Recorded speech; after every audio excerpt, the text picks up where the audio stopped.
जय जय वृंदावन रजधानी,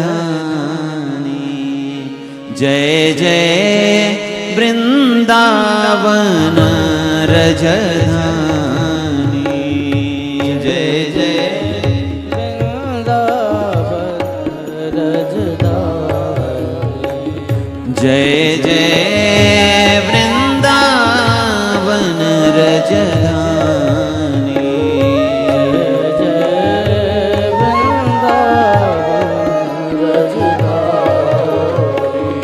जहाँ विराजत मोहन राजा, विराजत मोहन राधा। यहाँ के राजा कौन है? भगवान श्याम सुंदर। यहाँ की रानी कौन है? राधा रानी।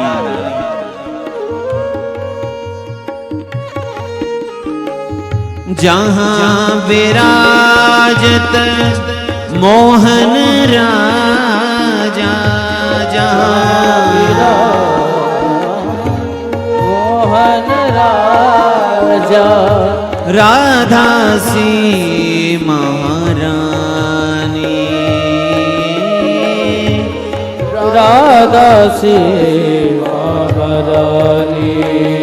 जय जय वृंदावन रजधानी, जय जय वृंदावन रजधानी।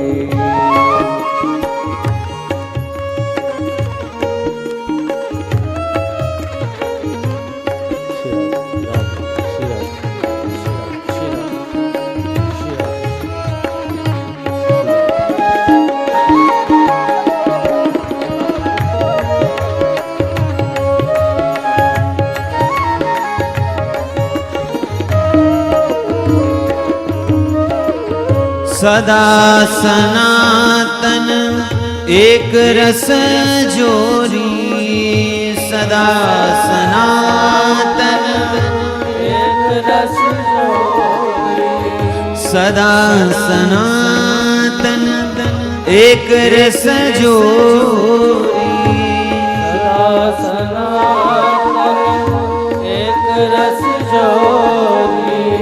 महिमा निगमन जाना जाना, महिमा निगमन।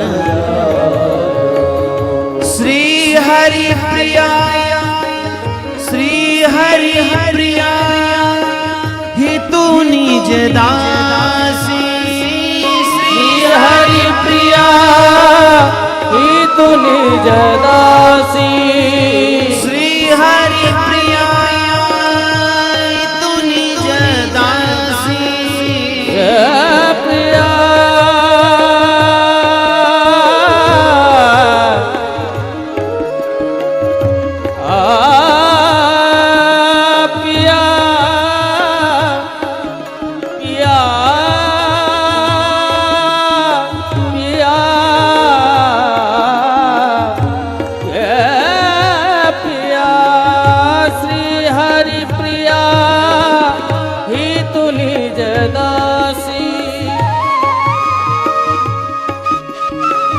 रहती सदा अगवानी, रहती सदा अगवानी। जय जय वृंदावन रजधानी, जय जय वृंदावन रजधानी। जहाँ विराजत मोहन राजा, जहाँ विराजत मोहन राजा, जहाँ विराजत मोहन राजा, विराजत मोहन राजा, राधा सी महारानी, रानी राधा सी महारानी। जय जय वृंदावन रजधानी। जय जय वृंदावन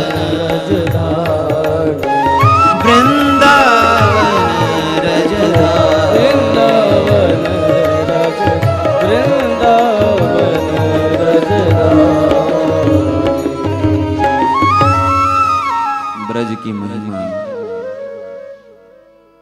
हमारे भक्त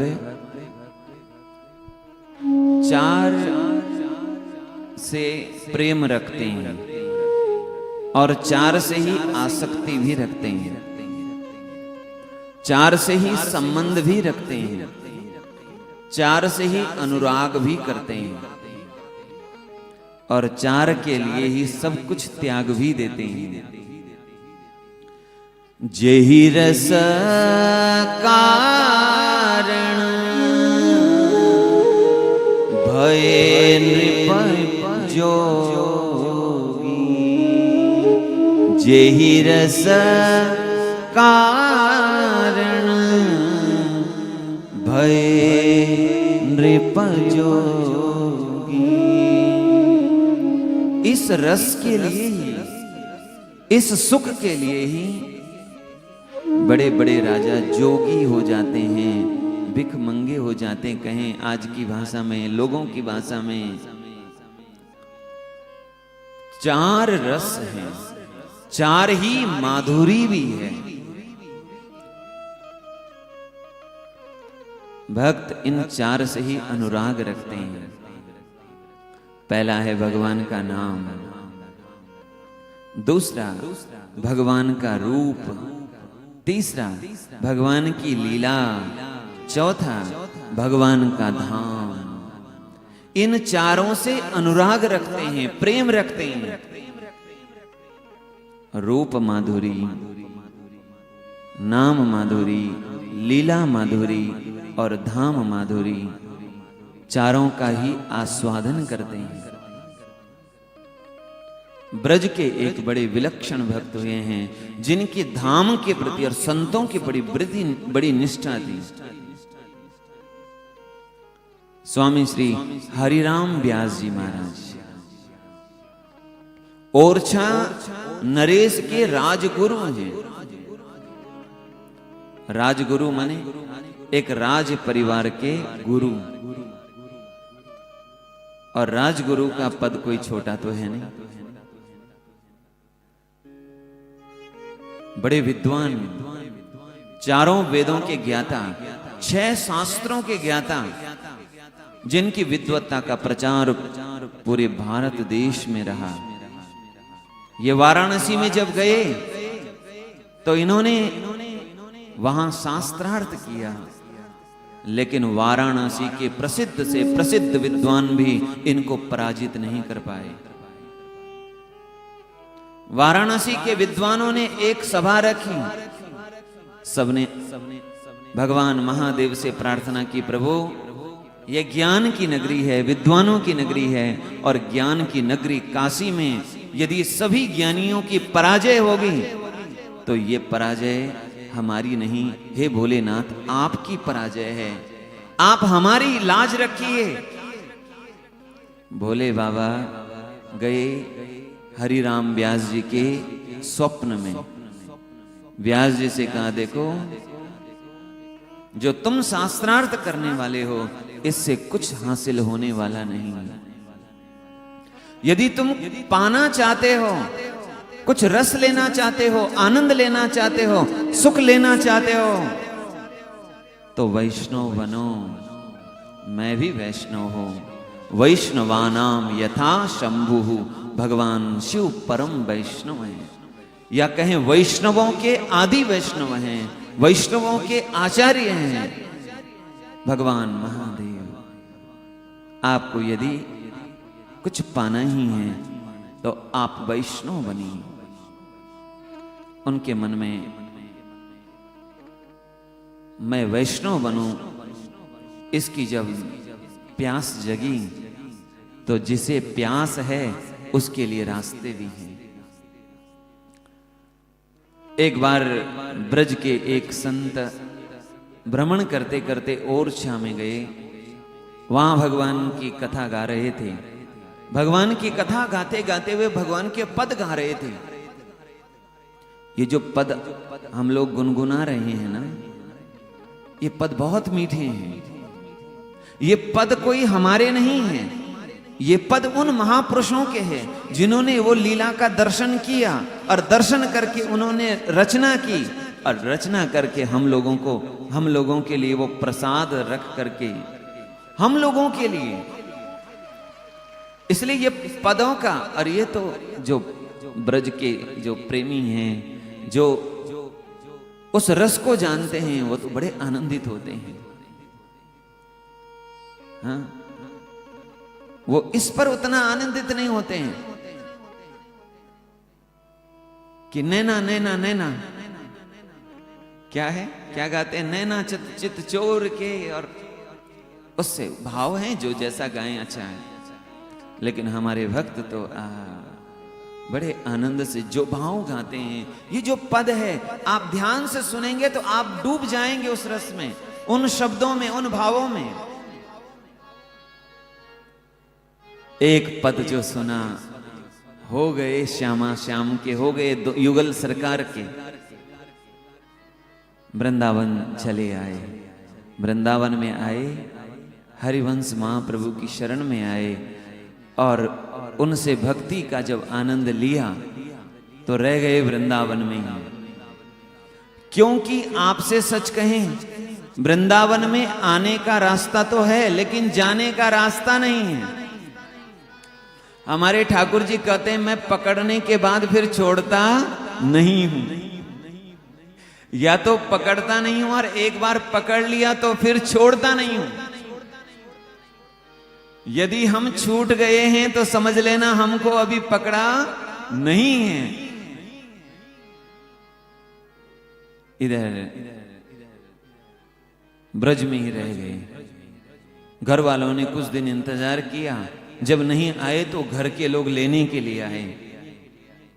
लेने के लिए आए तो लोगों ने बड़ा समझाया, प्रार्थना की, महाराज वापिस चलो, आप इतने बड़े पद पर हैं, इतने विद्वान हैं, इतने लोगों का भला आपसे हो रहे हैं, ओरछा के महाराज आपको याद कर रहे हैं, इतना सब कुछ सुख सुविधा छोड़ करके ब्रजमंडल में रह रहे हो, यहां क्या है? माथे पर तिलक लगाए हुए और धोती पहने हुए आप वहां रहिए, आपको ऐश्वर्य है, राजगुरु का पद आपको मिला है। आज के हिसाब से कहें तो राष्ट्रपति का जो पद है वो राजगुरु का पद है। हरिराम व्यास जी ने कहा मैं अब यहां से वापस नहीं जा पाऊंगा, आप लोग वापस चले जाएं। परिवार के लोग माने नहीं, अनेक भांति पे प्रयास कर रहे थे। तो व्यास जी, परिवार के लोग जाने वाले हैं, उसी समय यमुना जी के तट पर चले गए। यमुना जी के तट पर जब गए, व्यास जी ने सोचा ये लोग मुझे देख करके या मैं कहीं चला गया हूं ये सोच करके चले जाएंगे। पर इनके परिवार के लोग खोजते खोजते आ गए यमुना जी के तट पर। यमुना जी के तट पर फिर अनुनय विनय प्रार्थना करने लगे। हरिराम व्यास जी जब वापस आए तब तक राजभोग लग चुका था, संत प्रसादी पाकर के जा चुके थे। हरिराम व्यास जी का ये नियम, ये भाव कि संत जब प्रसादी पालें तो उनकी जो पत्तल पर जो छुटा हुआ प्रसाद है उसको सित प्रसादी कहते हैं, उस सित प्रसादी लेकर के भोग लगा पाते हैं। लेकिन उस दिन जब उन्हें सित प्रसादी नहीं मिली, बड़े दुखी हो गए, बड़े व्याकुल हो गए। ये संसारियों के कारण से आज मेरी सित प्रसादी छूट गई। व्याकुल हो गए। व्याकुल होकर के देखा सामने संतों की प्रसादी को बटोर करके एक, जिनको झाड़ू लगाने वाली ब्रज में महत रानी कहते हैं और लोक भाषा में भंगिन कहते हैं, उन्होंने पत्तल, जूठे पत्तल संतों के लेकर के वह अपने टोकरे में रखी हुई थी, जा रही थी। इतने हरिराम व्यास जी की दृष्टि पड़ी वहां, उसकी टकोर इसमें पात्र में दौड़ करके गए और उनके उस पात्र से निकाली एक पकौड़ी और पाली, आनंद में भर करके पाली। उनके नेत्रों से अश्रु निकल पड़े कि मुझे आज संतों की प्रसादी का जो हमारा नियम है, भाव है, ये छूटा नहीं। उनके परिवार के लोग देख रहे थे, अरे ये हरिराम व्यास विद्वान होकर के, ब्राह्मण होकर के, एक भंगिन के हाथ का और वो जूठा पा लिया इन्होंने। परिवार के लोग ने कहा ये भ्रष्ट हो गए, छोड़ो इनको, चलो अपने घर। परिवार के लोग चले गए। आनंद में भर करके हरिराम व्यास जी ने कहा, आहा, एक पकौड़ी ने आज संसार छुटा दिया, धन्य है उस पकौड़ी को। परिवार के लोग चले गए, लेकिन परिवार के लोगों ने ओरछा के महाराज से कहा, महाराज आप ही कुछ करिए, आपके विनय से शायद हरिराम व्यास जी आ जाएं। स्वयं ओरछा के महाराज आए, हरिवंश महाप्रभु के चरणों में प्रार्थना की, प्रभु जब कोई साधु बनता है तो वो केवल अकेले का उद्धार करता है, और जब कोई ग्रस्त होकर के साधु बनता है, ग्रस्त परिवार में रहते रहते जो साधु हो जाता है, वह पूरे परिवार का उद्धार करता है।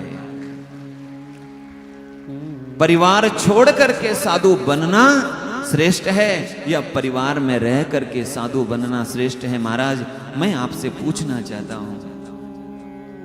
हरिवंश महाप्रभु ने कहा, राजन परिवार में रह करके यदि कोई साधु बन जाए तो वो सबसे श्रेष्ठ है। ओरछा के महाराज ने जब देखा कि हरिराम व्यास जी के गुरुजी ने अनुमति दे दी, प्रसन्न हो गए, अब हमारे गुरुजी वापस हमारे साथ जाएंगे। ये खबर जाकर के किसी साधु ने, महात्मा ने दे दी हरिराम व्यास जी को। हरिराम व्यास जी, हमें ऐसा लगता है कि गुरुजी आपको वापस जाने की आज्ञा देंगे। ये सुन करके कि गुरुजी ने यदि मुझे आज्ञा दे दी तो मैं उनकी आज्ञा को टाल नहीं पाऊंगा, और मुझसे ब्रज छूट जाएगा, वृंदावन छूट जाएगा, और वृंदावन यदि छूट जाए तो मैं जीऊंगा कैसे? हरिराम व्यास जी ने अपने मुख पर कालिक पोत दी, कालिक पोत करके लगे वृक्षों को गले लगाने, व्याकुल होकर के रोने लगे, एक एक वृक्ष को गले से लगा रहे हैं। गुरुजी ने आज्ञा दे दी तो मुझे जाना पड़ेगा, फिर ब्रजमंडल में कब आना होगा? व्याकुल होकर के एक एक वृक्ष को, ब्रज की रज को, कण को अपने माथे से लगा रहे हैं। हरिराम व्यास जी की व्याकुलता, ब्रज के प्रति उनका प्रेम जब देखा हरिवंश महाप्रभु ने तो वो आनंदित हो गए। एक शिष्य को आज्ञा दी, जाकर के व्यास को बुला करके लाओ। व्यास जी आए, गुरुजी को दंडवत प्रणाम किया। हरिवंश महाप्रभु ने कहा, व्यास तुम अविचल वृंदावन में वास करो, तुम्हारा ब्रज के प्रति जो प्रेम है, निष्ठा है, यह देख करके मुझे बड़ी प्रसन्नता हुई, बड़ा आनंद हुआ है। पर हरिवंश महाप्रभु ने कहा, व्यास तुमने अपने मुख पर कालिक क्यों पोती? ठीक है, ब्रज के प्रति तुम्हारे मन में भाव था, विरह के भाव से तुम वृक्षों को गले से लगा रहे थे, पर तुमने कालिक क्यों पोती? व्यास जी ने कहा, गुरुजी इस धाम को छोड़ करके संसार में जाना, ये कालिक पोतना ही तो है। भगवान के धाम को छोड़ करके संसार में जाना कालिक पोतने जैसा ही है।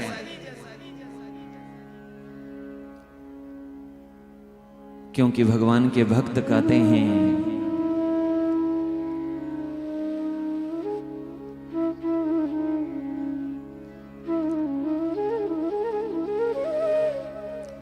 रे मन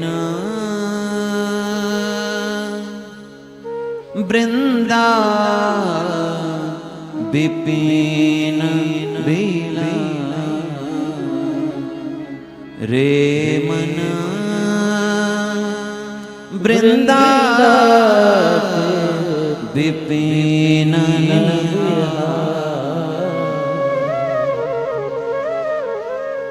विपिन राज सीमा से बाहर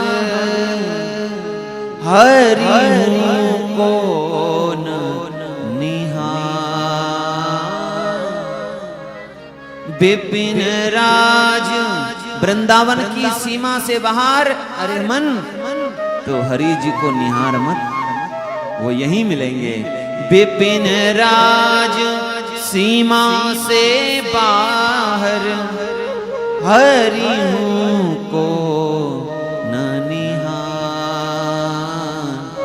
रे मन वृंदावन विपिन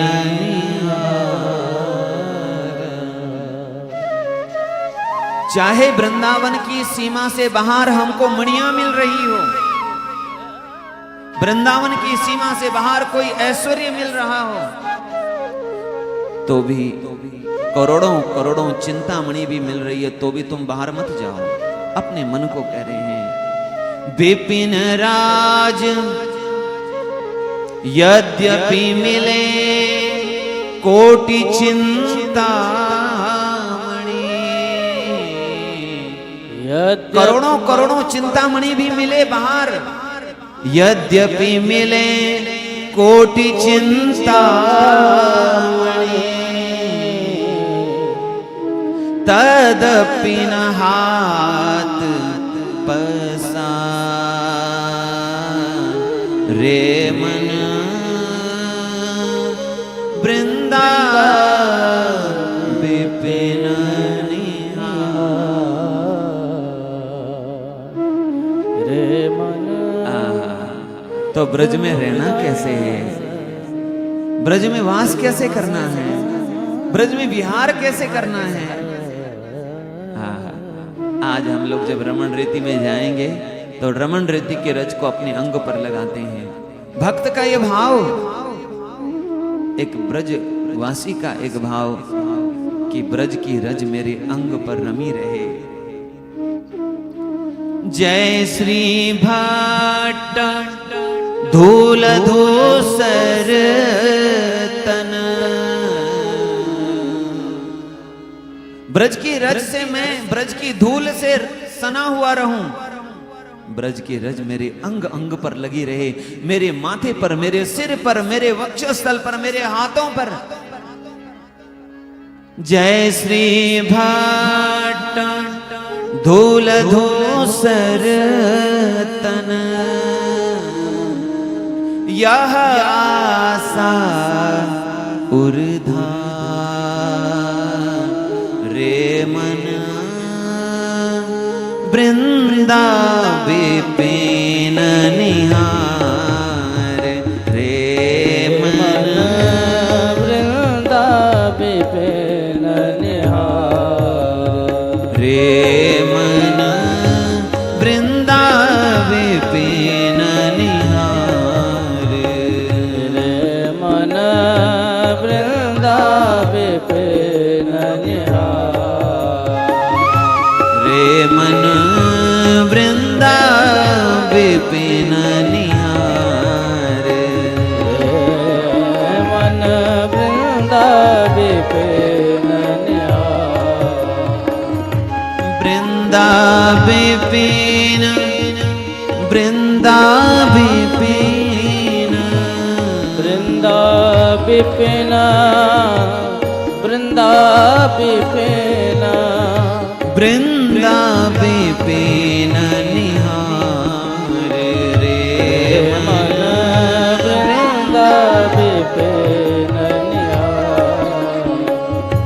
वृंदावन वृंदावन वृंदावन रहो मन, वृंदावन वृंदावन वृंदावन रहो मन, वृंदावन वृंदावन वृंदावन रहो मन, वृंदावन वृंदावन वृंदावन रहो मन, वृंदावन वृंदावन वृंदावन रहो मन,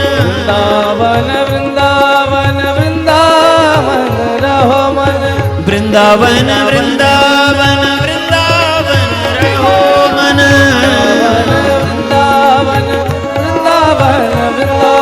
वृंदावन वृंदावन वृंदावन रहो मन,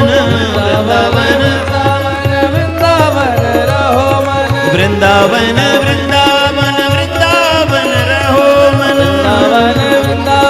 वृंदावन रहो मन, बोलिए वृंदावन बिहारी लाल की।